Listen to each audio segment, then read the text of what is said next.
स्वागत है आपका self study classes with Sumit Jain YouTube channel में। सभी साथी आ जाएं और जल्दी से वीडियो को लाइक कर दें। दोस्तों आज हम स्टार्ट करते हैं आज के इस सेशन को, ठीक है। और आज पढ़ने वाले हैं महत्वपूर्ण बिंदु।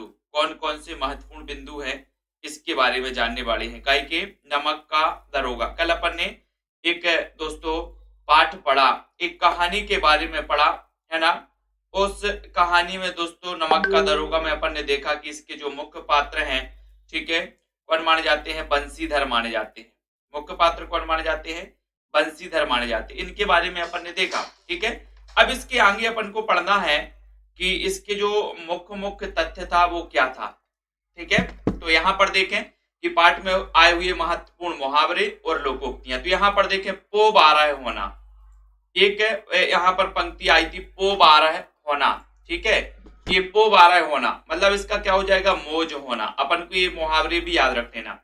पो 12 होना यानी मौज होना, ठीक है। घास फूस की तरह बढ़ना, घास फूस की तरह बढ़ना यानी कि क्या होता है? यहाँ पर देखो घास फूस की तरह बढ़ना यानी कि बढ़ने का पता नहीं चलना, ठीक है। ये याद रख लेना है, घास फूस की तरह बढ़ना मतलब बढ़ने का पता नहीं चलना, ठीक है। उसके बाद देखो कगारे का वृक्ष होना, कगारे का वृक्ष, है ना। उसने कहा था कि हम तो कगारे के वृक्ष हैं, है ना। तो कगारे के वृक्ष होना मतलब इस मुहावरे का अर्थ है मृत्यु के निकट होना। कगारे का वृक्ष होना मतलब मृत्यु के निकट होना, ठीक है। तो ये हो गया। उसके बाद पूर्णमासी का चांद होना, पूर्णमासी का चांद होना इसका मतलब क्या हो जाएगा? केवल एक दिन दिखाई देना, केवल एक दिन दिखाई दे। अब अगर आपसे मुहावरा आ जाएगा कि बताइए पूर्णमासी का चांद होना, इस मुहावरे का अर्थ क्या है? तो आप बताओगे केवल एक दिन दिखाई देना, ठीक है। तो ये मुहावरे आपको पता होनी चाहिए। बहता हुआ स्रोत होना यानी कि सदा काम निकलते रहना। बहता हुआ स्रोत होना मतलब सदा काम निकलते रहना, ठीक है, सदा काम निकलते रहना।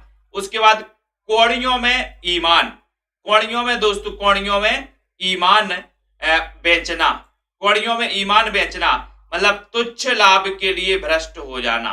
तुच्छ लाभ के लिए क्या हो जाना? भ्रष्ट हो जाना। कौड़ियों के लिए दोस्तों, कौड़ियों बेचना मतलब तुच्छ लाभ के लिए दोस्तों भ्रष्ट हो जाना। भूखा सह होना, जल्दबाजी करना, भूखा सह होना, जल्दबाजी करना, ठीक है, ये याद रख लेना।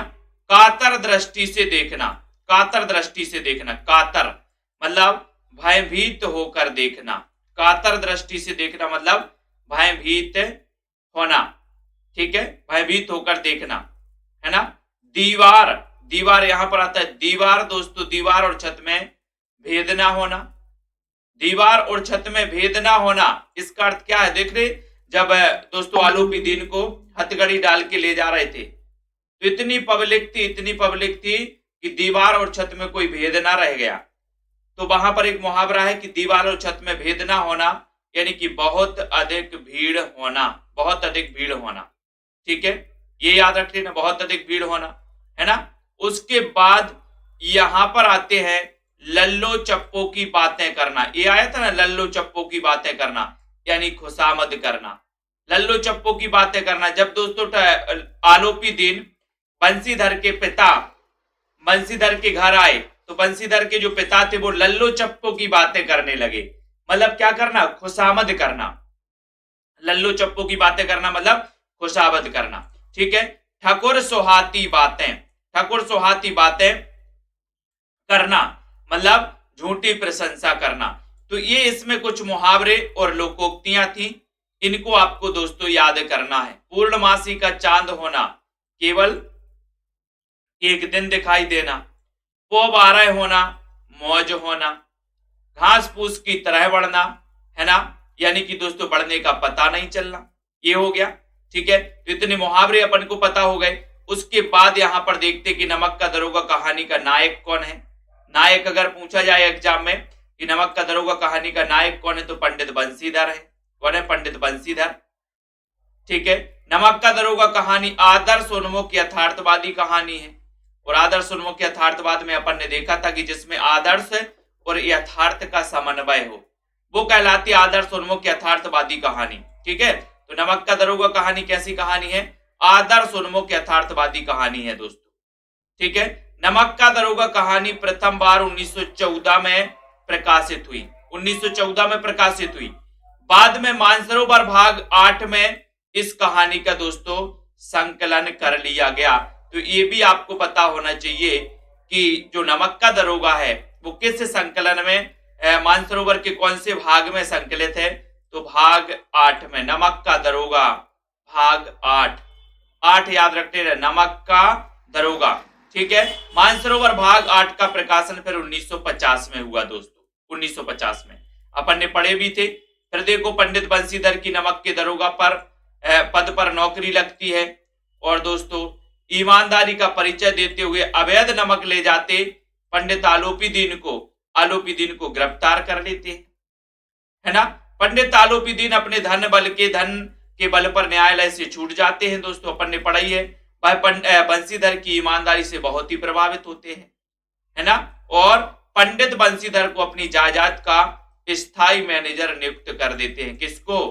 बंशीधर को। तो अपन ने कल पूरा पाठ पढ़ा था और आज कुछ महत्वपूर्ण मुहावरे और आज कुछ महत्वपूर्ण प्रश्नों पर अपन चर्चा करने वाले हैं। तो नमक का दरोगा कहानी प्रथम बार कब प्रकाशित हुई आपको बताना है, फटाक से बताइएगा। प्रथम बार कब प्रकाशित हुई? नमक का दरोगा कहानी प्रथम बार कब प्रकाशित हुई?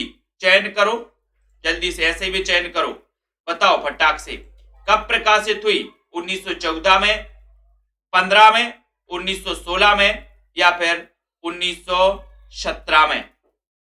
नमक का दरोगा कहानी प्रथम बार कब प्रकाशित हुई सभी को बताना है दोस्तों, है ना।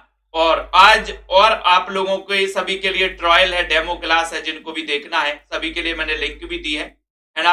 और जिनको एडमिशन ले सकते हैं। तो नमक का दरोगा कहानी प्रथम बार कब प्रकाशित हुई? आपका उत्तर है कि सर 1914 में। ये नंबर आपका बिल्कुल सही है, ठीक है। उसके बाद आते हैं नमक का दरोगा कहानी किस प्रकार की कहानी है? 2 नंबर। इस प्रकार के क्वेश्चन आपसे बनेंगे।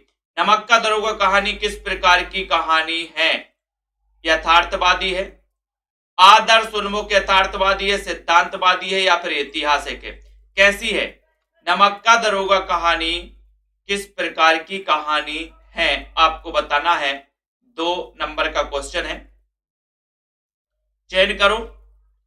और बिल्कुल सही आंसर है कि सर जो नमक की दरोगा कहानी है ये आदर्श उन्मुख यथार्थवादी कहानी है।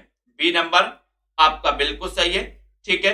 नमक का दरोगा कहानी का नायक कौन है? नायक बताइए, नायक कौन है? 3 नंबर का क्वेश्चन है, सभी लोग बताओ। वीरेंद्र जी, वंदना जी, नमक का दरोगा कहानी का नायक कौन है? प्रेमचंद है, पंडित आलोपीदीन है ना।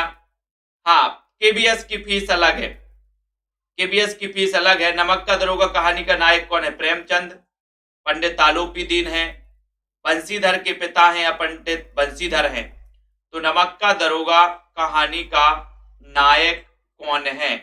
3 नंबर का क्वेश्चन है। राइट आंसर है कौन है? पंडित बंशीधर हैं, पंडित बंशीधर हैं। डी नंबर आपका बिल्कुल सही हो जाएगा दोस्तों, पंडित बंशीधर, डी नंबर। बहुत बढ़िया। अगला क्वेश्चन देखो, पौ बारह होना मुहावरे का अर्थ क्या है? बहुत ही अच्छा दोस्तों, ये सारी चीजें आपको यहां पर पढ़ना है। पौ बारह होना मुहावरे का अर्थ क्या है? मौज होना, भयभीत होना, काम की व्यस्तता, रिश्वत लेना। पौ बारह होना मुहावरे का अर्थ क्या है? तो अपन ने ऊपर पढ़ा भी है ना। ये 4 बजे क्लास रहेगी, 4 बजे और रात में 10 बजे एक क्लास रहेगी, रात में 10 बजे, है ना। इसी की ये 4 बजे और रात में 10 बजे। तो पौ बारह होना मुहावरे का अर्थ है, क्या अर्थ है? मौज होना। ये नंबर आपका बिल्कुल सही है, ठीक है। बंदूक लेकर चलने वाला सिपाही वाक्यांश के लिए एक शब्द क्या है? बहुत अच्छा क्वेश्चन है, 5 नंबर में। इस लेवल के क्वेश्चन आपके आएंगे। बंदूक लेकर चलने वाला सिपाही वाक्यांश के लिए एक शब्द क्या है? 5 नंबर का क्वेश्चन है, बताओ, बता दो 5 का उत्तर। कल अपन ने पढ़े थे बंदूक लेकर चलने वाला सिपाही, इससे क्या कहेंगे? क्या कहेंगे अपन? क्या कहेंगे? बोले सर बंदूक लेकर चलने वाला सिपाही, इसे हम कहेंगे बरकंदाजी क्या कहेंगे, बरकंदाजी। डी नंबर आपका बिल्कुल सही है, बरकंदाजी, D number right answer, very good, है ना। बंदूक लेकर चलने वाला सिपाही बरकंदाजी। ठीक है, नेक्स्ट अगले क्वेश्चन की ओर हम जाते हैं, है ना, बहुत बढ़िया। नेक्स्ट क्वेश्चन आपका यहां पर आ रहा है दोस्तों, नमक का दरोगा कहानी दूसरी बार प्रेमचंद के दोस्तों मानसरोवर कहानी संग्रह के किस भाग में प्रकाशित हुई थी? बताइए किस भाग में प्रकाशित हुई थी? किस भाग में प्रकाशित हुई थी दूसरी बार? भाग 1 में, भाग 2 में, भाग 7 में या फिर भाग 8 में? नमक का दरोगा कहानी प्रेमचंद जिसके रचनाकार हैं, पहली बार, है ना, और फिर दूसरी बार, पहली बार अपन ने 1914, दूसरी बार ये भाग मानसरोवर भाग 8 में प्रकाशित हुई 1950 में, 1950। ठीक है, वेरी गुड। अगला क्वेश्चन है, मैं तो कगारे का वृक्ष हो रहा हूं, ना मालूम कब गिर जाऊं, है ना, कब गिर पड़ूं। ये कथन किसका है? कथन बताइए। मैं तो कगारे का वृक्ष हो रहा हूं, ना मालूम कब गिर पड़ूं। ये कथन किसका है? पंडित बंशीधर का, पंडित आलोपीदीन का, पंडित बंशीधर के पिता का, या फिर सिपाही जमालदार बदलू सिंह का? 7 नंबर का क्वेश्चन है, सभी लोग बताइए। मैं तो कगारे का वृक्ष हूं, ना मालूम कब गिर पड़ूं। 7 का उत्तर आपको बताना है, 7 नंबर का क्वेश्चन है। और ये किसका, ये कथन किसका है? पंडित बंशीधर के पिता का, है ना। तो सी नंबर आपका बिल्कुल सही है। ठीक है, बहुत बढ़िया। उसके बाद लड़कियां घास फूस की तरह बढ़ती जाती हैं, ऐसा दोस्तों क्यों कहा गया है? बताओ। लड़कियां घास फूस की तरह जल्दी की तरह बढ़ती जाती हैं, ऐसा क्यों कहा गया? लड़कियां जल्दी बड़ी होती हैं, लड़कियों को अबला समझा जाता है, लड़कियों को समाज में बोझ समझा जाता है, या फिर लड़कियां भोली भाली होती हैं? क्या होता है? 8 नंबर का क्वेश्चन है और राइट आंसर क्या हो जाएगा 8 नंबर में?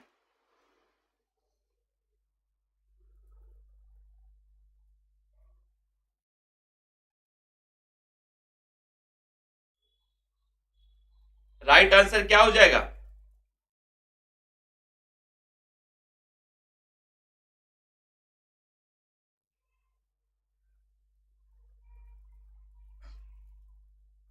सही आंसर बताना है आपको। लड़कियां, ऐसा क्यों कहा गया?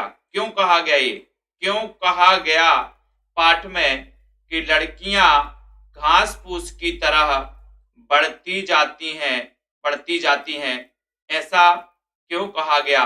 तब आपका उत्तर है कि लड़कियों को समाज में बोझ समझा जाता है ना, पाठ के अनुसार। सी नंबर आपका बिल्कुल सही आंसर हो जाएगा।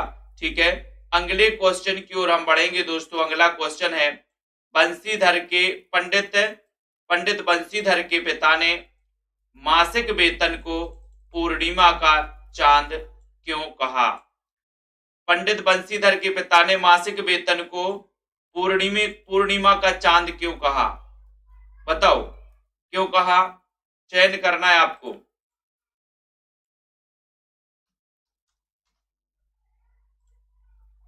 मासिक वेतन निश्चित दिन ही मिलता है, जिससे खर्च करना सरल होता है।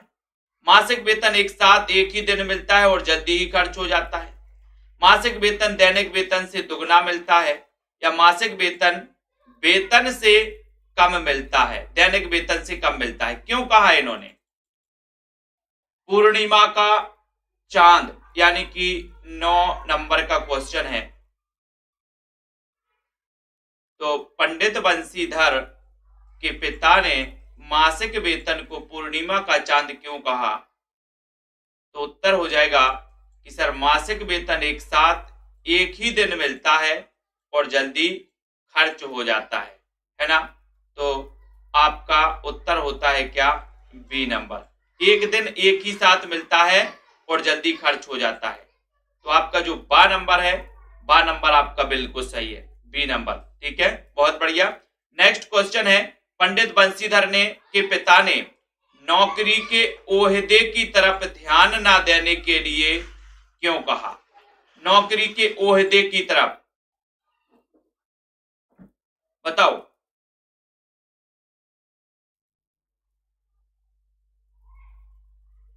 दस नंबर का क्वेश्चन है, 10 नंबर का उत्तर है, पंडित बंशीधर के पिता ने नौकरी के ओहदे की तरफ ध्यान ना देने के लिए क्यों कहा? इन्होंने क्यों कहा बताइए?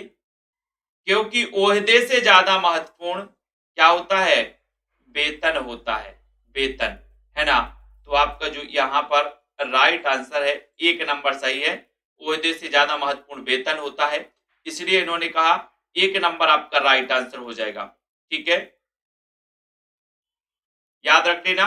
उसके बाद मनुष्य को देखो, उसकी आवश्यकता को देखो और अवसर को देखो, है ना, और अवसर को देखो, उसके उपरांत जो उचित समझो करो। पंडित बंशीधर के पिता, इस कथन से उनका क्या तात्पर्य था? मनुष्य को देखो, उसकी आवश्यकता को देखो और अवसर को देखो, उसके उपरांत जो उचित समझो करो। पंडित बंशीधर के पिता के इस कथन से क्या तात्पर्य था? एक कथन है, गरज वाले आदमी के साथ सरलता से पेश आना चाहिए, गरज वाले आदमी की तुरंत मदद करनी चाहिए, गरज वाले आदमी के साथ कठोरता करने से लाभ ही लाभ है, गरज वाले आदमी से कोई रिश्ता नहीं रखना चाहिए। इसका कथन आपको बताना है, ये बताइए ये क्यों कहा इन्होंने? 10 नंबर का 11 नंबर का क्वेश्चन है दोस्तों। 11 नंबर के क्वेश्चन में आपको बताना है, तो राइट आंसर क्या है?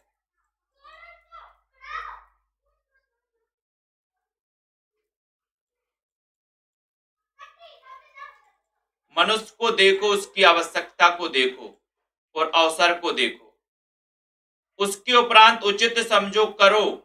पंडित बंशीधर के पिता इस कथन से कहते हैं कि गरज वाले आदमी के साथ कठोरता करने से लाभ ही लाभ है, लाभ ही लाभ है। गरज वाले आदमी के साथ कठोरता करने से लाभ ही लाभ है। ये सा नंबर आपका बिल्कुल सही हो जाएगा। सा नंबर अपन को याद रख लेना है, ठीक है। तो ये कथन है इनका। सी नंबर आपका, जैसे मान के चलो कि जो पंडित आलोपी दीन था, आलोपी दीन बहुत गरज वाला व्यक्ति था, चलते पुर्जे वाला व्यक्ति था, उसके सामने थोड़ी सी कठोरता से पेश आए तो उसने कहा 20,000 ले लो, 25,000 ले लो, 30,000 ले लो। बोले 40 में भी काम नहीं बनेगा, बोले नहीं बनेगा। तो ये क्या है? लाभ ही लाभ है, जितना कमाना चाहो उतना मिलेगा, है ना। तो ये सा नंबर आपका बिल्कुल सही हो जाएगा, ठीक है। इस विस्तृत संसार में उनके लिए धैर्य अपना मित्र, है ना, बुद्धि अपनी पथ प्रदर्शक और आत्मावलंबन ही अपना सहायक था। यह कथन किनके लिए कहा गया है? बहुत अच्छा क्वेश्चन है। ये कथन बताना किनके लिए कहा गया है, जल्दी से बताइएगा। ये कथन बताओ। इस विस्तृत संसार में उनके लिए धैर्य अपना मित्र, बुद्धि अपनी पथ प्रदर्शक, आत्मावलंबन ही अपना सहायक था। ये कथन किनके लिए कहा गया है? 12 नंबर का क्वेश्चन है और 12 नंबर का क्वेश्चन है कि सर ये कहा गया है पंडित बंशीधर के लिए, पंडित बंशीधर के लिए कहा गया। 1 नंबर आपका बिल्कुल सही हो जाएगा। इस विस्तृत संसार में उनके लिए धैर्य अपना मित्र, बुद्धि अपनी पथ प्रदर्शक और आत्मावलंबन ही उनका क्या है? अपना सहायक था, है ना। 1 नंबर आपका बिल्कुल सही है, बंशीधर के लिए कहा गया। इस विस्तृत संसार में उनके लिए धैर्य अपना मित्र, है ना, बुद्धि अपनी पथ प्रदर्शक, आत्मावलंबन ही अपना सहायक था। इस कथन का मुख्य भावार्थ क्या है? भावार्थ आपको बताना है 13 नंबर के क्वेश्चन में। 13 का भावार्थ बताइए। पंडित आलोपी दीन का पूरे इलाके में रौब था, पंडित बंशीधर के जान पहचान के लोग खूब थे, पंडित बंशीधर की जान पहचान का कोई खास व्यक्ति नहीं था। इसका अर्थ यही है कि इस विस्तृत संसार में उनके लिए धैर्य अपना मित्र था, बुद्धि अपनी पथ प्रदर्शक थी, आत्मालंबन ही अपना सहायक था। मतलब बंशीधर का कोई जान पहचान का व्यक्ति नहीं था, कोई खास व्यक्ति नहीं था जो उनसे मित्रता करता, उनका सहायक बनता, उनका पथ प्रदर्शक बनता। इसलिए कहा गया कि आपका जो धैर्य है वो ही आपका मित्र है, आपकी बुद्धि ही आपकी पथ प्रदर्शक है ना, आप और आत्मावलंबन ही आपका सहायक है ना। तो पंडित बंशीधर की जान पहचान का कोई व्यक्ति नहीं था। सी नंबर आपका बिल्कुल सही हो जाएगा। ठीक है, बहुत बढ़िया। अगले क्वेश्चन की ओर हम बढ़ेंगे।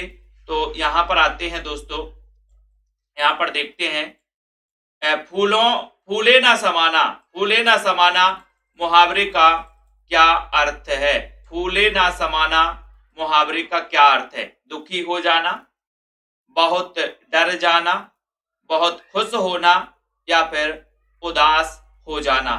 बताओ, फूले ना समाना मुहावरे का क्या अर्थ है? अच्छा क्वेश्चन है। 14 नंबर में सभी लोग बताएंगे फूले ना समाना मुहावरे का क्या अर्थ है। जिन भी साथियों को एडमिशन लेना है दोस्तों, पीजीटी वाले केबीएस के, इसमें एडमिशन आप ले सकते हैं, आज भी ले सकते हैं, है ना। तो यहाँ पर फूले ना समाना मुहावरे का अर्थ बताना है दुखी हो जाना, बहुत डर जाना, बहुत खुश होना, या फिर उदास हो जाना। तो 14 नंबर का बहुत ही अच्छा क्वेश्चन है और आपका उत्तर है कि सर बहुत खुश होना, फूले ना समाना, यानी सी नंबर आपका सही है। महाजन कुछ नरम पड़े, इस कथन का क्या तात्पर्य है? 15 नंबर का क्वेश्चन है, महाजन कुछ नरम पड़े, इस कथन का क्या तात्पर्य है? पंडित बंशीधर को नौकरी मिलने से आस पड़ोस के लोग ईर्ष्या करने लगे। आलोपी दीन की गिरफ्तारी से महाजनों ने अवैध व्यापार करना बंद कर दिया। पंडित बंशीधर को नौकरी से निकाले जाने से पंडित आलोपी दीन के पक्ष में महाजन लोग शांत हो गए, या फिर पंडित बंशीधर को नौकरी मिलने से महाजनों को विश्वास हो गया था या बंशीधर के पिता उधार लिया गया रुपया लौटा देगा। तो यहां पर महाजन कुछ शांत, कुछ नरम पड़े, इस कथन का तात्पर्य क्या है? इस कथन का तात्पर्य आपको बताना है। तो बिल्कुल सही है, महाजन कुछ नरम पड़े। इस कथन का तात्पर्य यही है कि पंडित बंशीधर को नौकरी मिलने से महाजनों को विश्वास हो गया था या पंडित बंशीधर के पिता उधार लिया गया रुपया लौटा देंगे, उधार लिया गया रुपया लौटा देंगे। ठीक है, तो ये आपका जो डी नंबर है ये ही आपका राइट आंसर हो जाएगा। ठीक है, कलवार का क्या अर्थ है दोस्तों? कलवार बताइए, 16 नंबर का क्वेश्चन है, कलवार का क्या अर्थ है? कलवार का अर्थ बताना है। कलवार का क्या अर्थ है? 16 का उत्तर बताइए। कलवार, कलवार का अर्थ बताना है वीरेंद्र जी। घास काटकर जीवन निर्वाह करने वाला, शराब बनाने एवं बेचने का काम करने वाला, चूड़ियां बेचकर जीवन निर्वाह करने वाला, या फिर पानी से चीजें निकालकर बेचने वाला। तो यहां पर कलवार, कलवार का अर्थ अपन को समझना है कि सर कलवार का अर्थ है शराब बनाने एवं बेचने का काम करने वाला, शराब बनाने एवं बेचने का काम करने वाला। बी नंबर आपका बिल्कुल सही हो जाएगा, बी नंबर। ठीक है, राइट आंसर। पंडित आलोपी दीन कौन थे? आपने पढ़ा है, पंडित आलोपी दीन कौन थे? नमक के दरोगा, प्रतिष्ठित वकील थे, दातागंज के ठाकुर थे, दातागंज के जमींदार थे। क्या थे पंडित आलोपी दीन? 17 नंबर का बहुत ही शानदार क्वेश्चन है, पंडित आलोपी दीन क्या थे? रुचि तिवारी जी, क्या थे पंडित आलोपी दीन? राइट आंसर चयन करना है। सभी का उत्तर है कि सर जो पंडित आलोपी दीन थे ये क्या थे?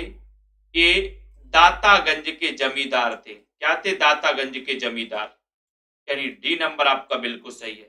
ठीक है, पंडित आलोपी दीन दातागंज के जमींदार थे, डी आपका बिल्कुल सही है।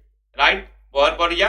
नमक का दरोगा पद के लिए लोग इतने आकर्षित क्यों थे? क्यों थे? क्योंकि यह सबसे ऊंचा पद माना जाता था, इस पद के लिए सबसे अधिक वेतन मिलता था, वेतन के साथ ऊपरी आय भी मिलती थी, या इस पद में सबसे कम काम करना पड़ता था। तो 18 का उत्तर आपको बताना है। 18 नंबर के उत्तर में राइट आंसर क्या है ब्रजेश तोमर जी? नमक का दरोगा पद के लिए लोग इतने आकर्षित क्यों थे? क्यों थे बताइए, क्यों थे? अपन ने पढ़ा भी था कि सर नमक का दरोगा ये पद ऐसा था कि वेतन के साथ साथ ऊपरी आय भी मिलती थी, है ना। तो यहाँ पर वेतन के साथ साथ ऊपरी आय भी मिलती थी इसमें। तो आपका यहाँ पर सी नंबर जो है वो बिल्कुल सही है, 7 नंबर राइट आंसर है। पंडित आलोपीदीन किस गांव से थे? किस गांव से थे? 19 नंबर में रामगंज से, रामगढ़ से थे, दातागंज से या फिर दारागंज से थे। पंडित आलोपीदीन किस गांव से थे? किस गांव से थे सर्वेश जी? 19 नंबर का बहुत ही अच्छा क्वेश्चन है। और बताओ आलोपीदीन किस गांव से थे? अभी अपन ने ऊपर पढ़ा है कि सर जो पंडित आलोपीदीन थे वो दातागंज, दातागंज के क्या थे? जमींदार थे। दातागंज के जमींदार थे। सी नंबर आपका बिल्कुल सही है। ठीक है। पंडित आलोपीदीन को लक्ष्मी पर अखंड विश्वास था। क्यों था विश्वास लक्ष्मी पर? 20 नंबर में लक्ष्मी पर अखंड विश्वास था दोस्तों। 20 का उत्तर आपको बताना है। क्यों क्यों था इनको लक्ष्मी पर अखंड विश्वास? तो पंडित आलोपीदीन बहुत धनवान व्यक्ति थे। आलोपीदीन बहुत बड़े व्यापारी थे। पंडित आलोपीदीन के पास धन वर्षा का यंत्र था। या फिर यहां पर भी एक ऑप्शन है कि पंडित आलोपीदीन मानते थे कि रिश्वत देकर कोई भी काम कराया जा सकता है। तो ये आपका सही उत्तर क्या हो जाएगा कि सर ये डी नंबर बिल्कुल सही है, रिश्वत देकर कोई भी काम कराया जा सकता है। D number. पंडित आलोपीदीन की गाड़ियों में क्या भरा था? क्या भरा था? कर दे नमक, अवैध नमक, अवैध वजरी या फिर लूट का धन। पंडित आलोपीदीन की गाड़ियों में क्या भरा था? क्या भरा था? 21 नंबर का क्वेश्चन है। क्या भरा था? 21 नंबर के क्वेश्चन में सभी लोगों का उत्तर है कि सर पंडित आलोपीदीन की जो गाड़ियां थी इन गाड़ियों में भरा था अवैध नमक। क्या भरा था? अवैध नमक भरा था। बी नंबर अवैध नमक आपका बिल्कुल सही है। ठीक है, बहुत बढ़िया है ना। अगला क्वेश्चन यहाँ पर सदा व्रत का क्या अर्थ है? अपन ने कल पढ़ा था सदा व्रत, हमेशा उपवास करना, हमेशा व्यापार में मुनाफा, हमेशा अन्न बांटने का व्रत या हमेशा रिश्वत से काम निकाल लेना। 22 नंबर का क्वेश्चन है। सभी लोग बताइएगा, जल्दी से चयन करो, फटाक से आंसर बताना है आपको।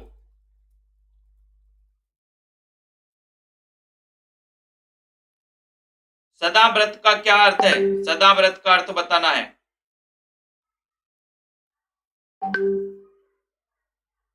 सदा व्रत का अर्थ बताइए।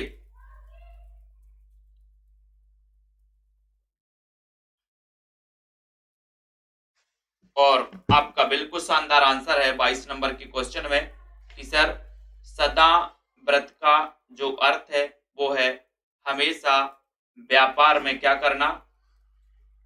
क्या करना बताओ?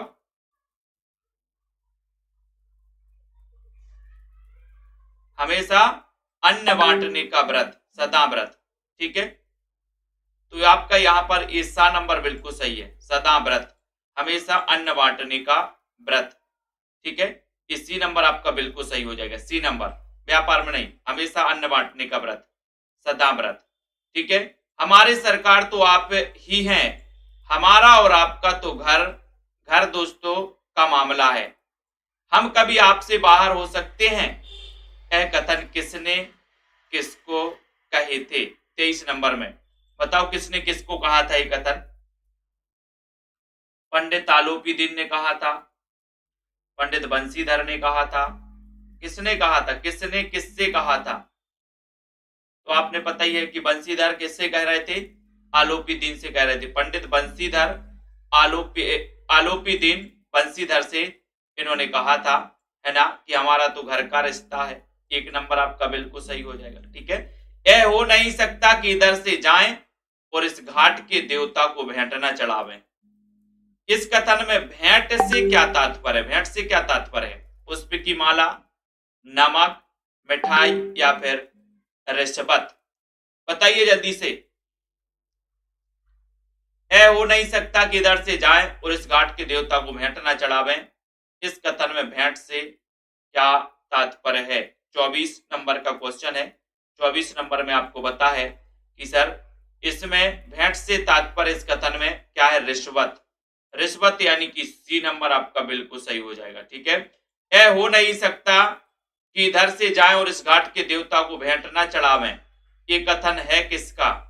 है ना, पंडित आलोपी ने कहा था बंसीधर से कि यहां से जाएं और इस घाट के देवता को भेंट न चढ़ाएं। है ना, भेंट मतलब क्या? यहाँ भेंट का अर्थ लिया गया रिश्वत।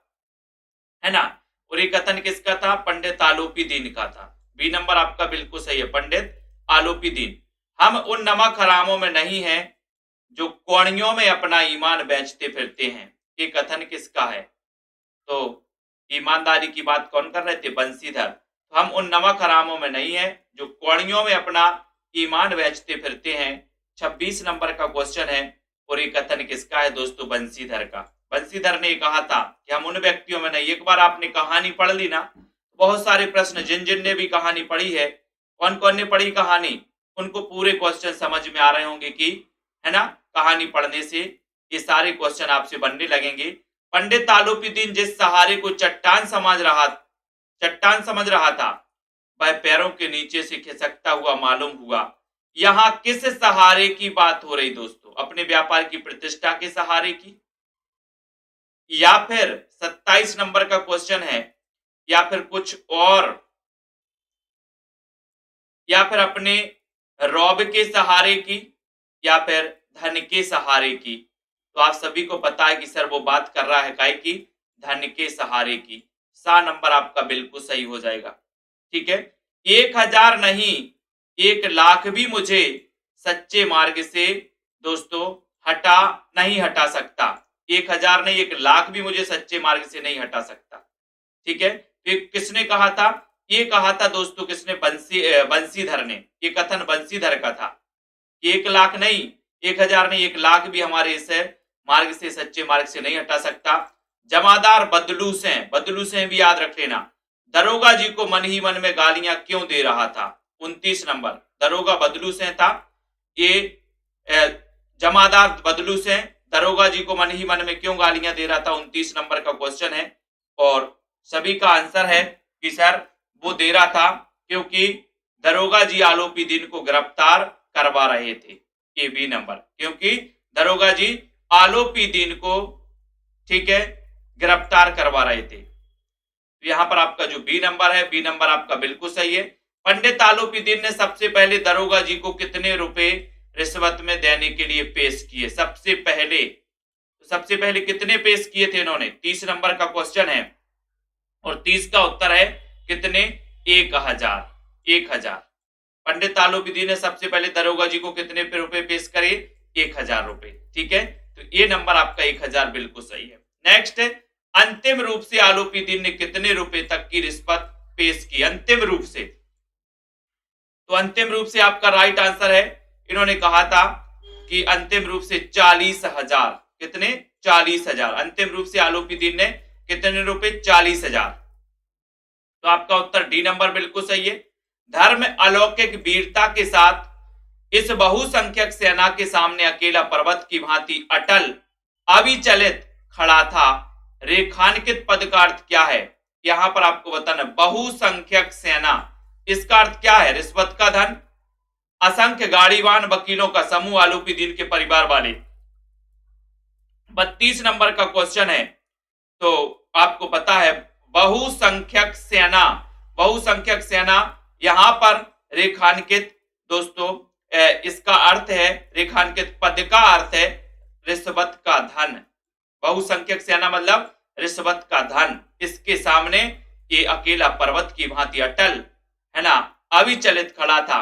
रिश्वत का धन, धर्म ने धन को पैरों तले को चल डाला। पंक्ति में कौन सी शब्द शक्ति है? बहुत अच्छा क्वेश्चन है। धन ने धर्म को पैरों तले को चल डाला। 33 नंबर, कौन सी शब्द शक्ति है? बहुत अच्छा क्वेश्चन है। 33 नंबर का क्वेश्चन है दोस्तों, धर्म ने धन को पैरों तले को चल डाला, तो कौन सी शब्द शक्ति हो जाएगी? राइट आंसर बताना है कि सर वो शब्द शक्ति धर्म ने धन को पैरों तले को चल डाला, यहां पर, है ना, व्यंजना शब्द शक्ति होगी। सा नंबर आपका बिल्कुल सही है, यानी कि आपको शब्द शक्तियां भी पता होना चाहिए।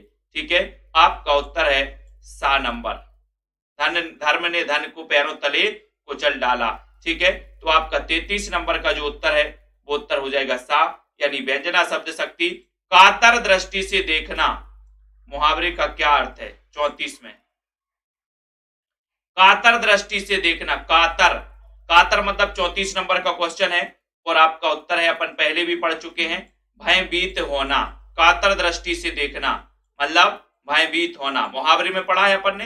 कातर दृष्टि से देखना मतलब भयभीत होना। ठीक है, दुनिया सोती थी पर दुनिया की जीव जागती थी।